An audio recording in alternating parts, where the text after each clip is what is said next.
Hi, friends. It's Papa Dale here, and I'm coming at you one more time with a teaching on Christ and culture. This one is titled A Father's Love. Now, this teaching is one of literally hundreds that I'm doing and uploading to YouTube.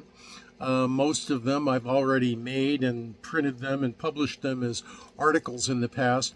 But the idea is to provide a body of content that will both edify the church today, and in the very near future, I believe there's going to be a rapture of that church, and most of us that know about the Bible are going to be gone.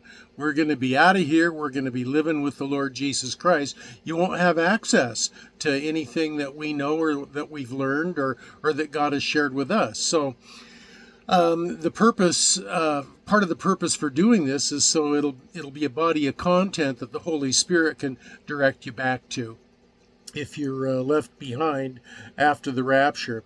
Now remember, 1 John 2:15 says, "Love not the world." That's the world culture. Neither the things that are in the world.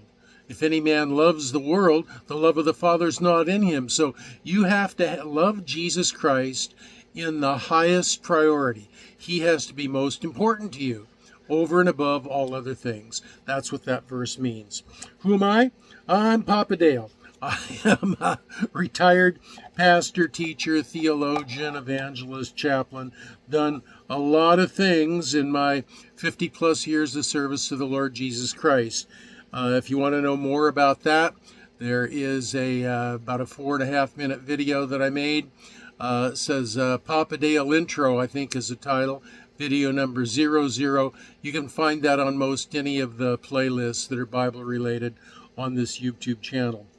But for now, we are going to pursue the Christ and Culture article titled A Father's Love.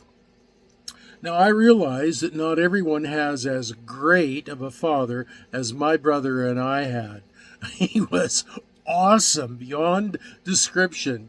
He worked really hard to provide a good life for us, but he also took us camping, took us fishing, took us on vacations and journeys, took us to Disneyland. You got to remember, this was back in the 50s. I'm a boomer.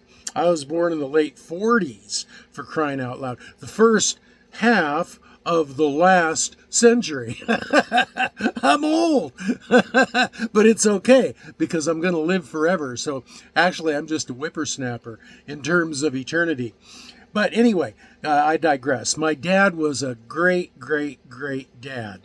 So now you also got to understand that I was a bit of a wild child growing up. Wow, was I ever. When I think back of some of the things that I did, I'm not going to tell you a lot of the things that I did.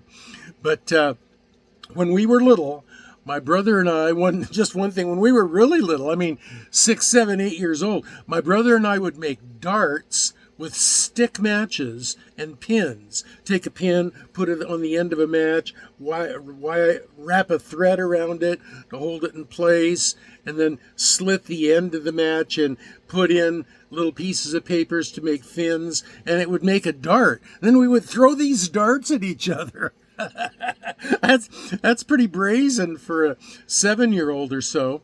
So then there would be times that I would tie a towel around my neck and pretend that I was Superman. I was a superhero. I'd climb to the rooftop of our house and I'd jump off of it. Could have broke my neck, but obviously I never did because I'm here right now. But I'd jump. And the neighbor lady would call my mom and say, "Do you know what Dale is doing? He's jumping off the roof again." Then there were times that when I got a little older, oh, this was bad. This is the worst one I'm going to tell you. I'd go to the river with my BB gun. And down there at the river, this was about 2-3 blocks from my house, I'd spend hours and hours and hours fishing and exploring along the river. But there were a few beaches down there by the river. It was surrounded by thick, thick woods. You had to walk through the woods quite a ways down paths to get away from any roadways or people. And I'd go down there with my BB gun, and the teenagers would be down there, and they would be drinking and smoking and chasing girls all over the beach and stuff. And I, like a fool, I'd shoot my BB gun at them. At their legs. I didn't try to hit them in the head or in the body or anything. I'd shoot my BB gun at them and try to scare them and get a rise out of them. And, sometimes I did get a big rise out of them. They came charging across the river and chased me. But, those were some of the things that I did as a young guy. And then when I got older, then it was me. I was the guy. It got worse in high school. I was the one drinking the beer and fighting in the library and fighting in the hallway and fighting in the parking lot, driving way too fast and going to parties and chasing the girls. I know. You look at me and you hear me talk and you think, oh, Papa Dale, he was just pious. He never did anything wrong in his life. That's what you see, right? Well, let me dissuade you of that. That was not my life. Now, I became a Christian early on in my life, but there were lots of times that I fell away and fell to the side and lived a pretty selfish lifestyle. But in spite of all of this, we're talking about my dad now. We're talking about a father's love. But did you know what? In spite of all of that, my dad, he loved me. He loved me. He was proud of me. I never questioned my dad's love for me. In all of my wild rebellion, he loved me. Now, to be fair, he didn't know everything that I did. But also to be fair, he knew a lot more than I thought he did. He didn't approve of many of the things that I did, but he loved me.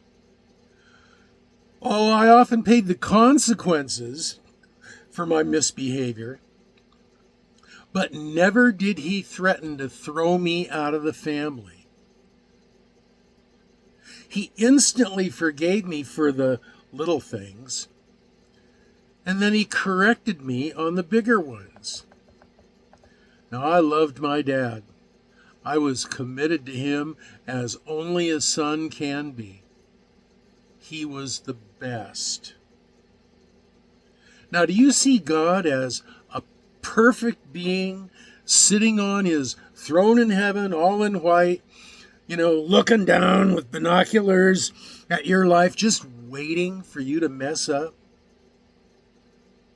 You think that God gets his joy from throwing punishment your way? How often do we think of our Father in heaven that way, as a demanding tyrant, intensely watching for us to make the tiniest mistake so he can throw a lightning bolt of judgment our way? That's not Yahweh. That's not the God of the Bible. If you love your Father, if you trust him, and you respect him, he's watching you to see all of the good that you do. It's like when you watch a toddler struggling to do something just like Dad does, when he puts on your work hat and hammers nails into a board and looks at you and grins, or he puts on a toy stethoscope and pretends he's a doctor. Or he says, "Watch me, Dad. See how fast I can run." Or maybe, pardon me, maybe he had a karaoke machine. And he would say, "Oh, I'm a singer. Dad, listen to me sing." You see, there's something about that child that wants to impress his dad, and there's something about the dad that takes a great deal of joy from that son that wants to be like him. I visualize the Father in heaven bragging to the angels, "Hey, Gabriel, did you see that? Look at that good boy right there. Michael, look over there. Look at my son. Just look at how wonderful he is. He's just like a chip off the old block. Don't you see it? He's just like his older brother Jesus. I'm so proud of him. I'm so excited to bring him into my house permanently. He will light up my heaven. Well, I'm excited to be a part of your family too, Father. And I thank you so deeply for not tossing me aside when I stumble. Thank you, Father, for forgiving all of my little pratfalls and correcting me in the larger ones. Thank you, Father, for helping me to become just like my big brother Jesus. Thank you for your warm embrace and the opportunity to represent you. Thank you that it gives you joy to overlook my failures and encourage me to stand up and try again. Thank you, Father, that you said, quote, even I am he that blotteth out thy transgressions for my own sake, and will not remember thy sins. Isaiah 43:25. Thank you so much, Father, for your great, great, great love. And thank you, Father, that as wonderful as my own earthly father was that you gave to raise me, as wonderful as he was only just a man, and his love and his warmth and the things that he could teach me and lead me in aren't one quisp. They aren't one scintilla compared to your love and your warmth and your embrace. Thank you, Father, from the deepest part of my being. Well, those are my comments on this lesson, my friends. If you have comments, questions, or prayer requests, you can leave them in the comments section below or on my Facebook page. There's a link to that down below. And you can also read the lesson notes that I've just gone over down below as well. Now, I don't know what the next video is going to be, but it's going to be good. I think that they're all good. I think that every one of them has been given to me by God to share with you. And so, this is your old pal, Papa Dale, saying to you one more time, I love you, and I'm praying for you, that you will be well and be blessed.